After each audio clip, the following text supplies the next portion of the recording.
Jao Kahan Bataye Dil is a disturbing take on caustic romance by Tanisha Bagchi. It's complicated. Celeste Wright, Nicole Kidman tells this again and again in Big Little Lies when describing the relationship with her husband Perry. It was the quiet Monterey there, it's the bustling Mumbai in Adesh Keluskar's film Jao Kahan Bataye Dil, which premiered at Mami last year and it's streaming on Netflix now. But the show and the film have a common connection, the disintegration of emotions.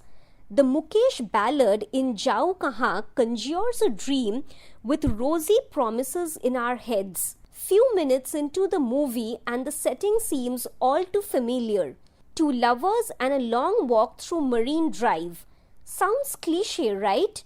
A beautiful love story blossomed in the rain-soaked streets of Mumbai in Wake Up Sid. Letters forged an inexplicable bond in the lunchbox, and strangers discovered each other in photograph. There's hope in these films, but little was I prepared for the rude shock that Jao Kahan would hurl at me.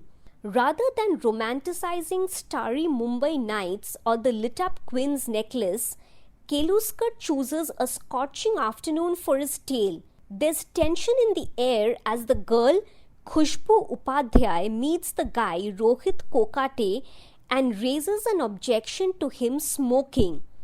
He immediately lashes out and therein starts conversations that drive the plot forward. They take a long walk by the Marine Drive, have lunch in an Iranian cafe, watch a movie in an almost empty theatre and sit by the beach, all the while talking about different topics: politics, film, love, marriage, jobs, even the breakup of the girl's roommate Sunita.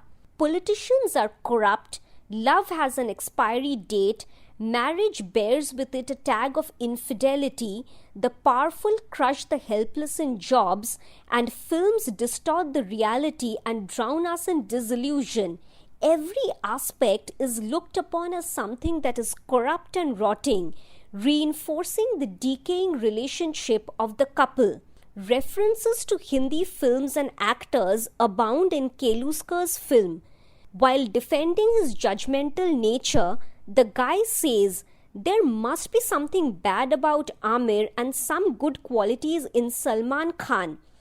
There's a sequence inside a cab too.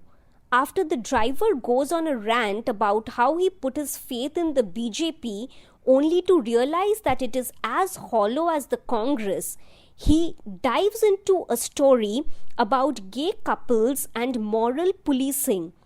Struggling to remember the word kick, he arrives at it through the Salman Khan film. This preoccupation with the real continues when the couple goes to the theatre to watch a movie. While the girl tries to concentrate, the guy is all too aroused to think of something else. A stray suggestion about him going into filmmaking spirals into one of his monotonous tirades: how films have never mustered the courage to talk about our lives, how they never name political parties, never show sex. And then there is the censor board, which is rapidly descending with time. It actually is a commentary on movies like Jao Kahan that only manage to see the light of day because of film festivals and OTT platforms. The guy mentions all the taboos and the film attempts to shatter them one by one, bridging the difference between reality and the filmy version of reality that we are being fed through the ages. It is too harsh and dark and strives to add to the shock value. Also, the irony strikes hard as the heroine's brown face is a stereotype that Bollywood is being criticized for. The relationship at the crux cannot be described in a few words. A thing that struck me is that the characters don't have names. It is as if their identities have merged with the thousands struggling to fulfill their needs and desires in a city that refuses to halt. The guy judges people by only meeting them once. Sunita is the type of girl who will not hesitate plunging into extramarital affairs or initiating a divorce. He says expletives are part and parcel of his nature. He is nihilistic and short-tempered, refers to his girlfriend as a B-grade film's heroine's sister, and consent are merely letters strung together. However, at times he seems more liberal than the girl. She is naive and shy, dreams about a perfect marriage and kids, and allows him to play with her feelings till things take a drastic turn.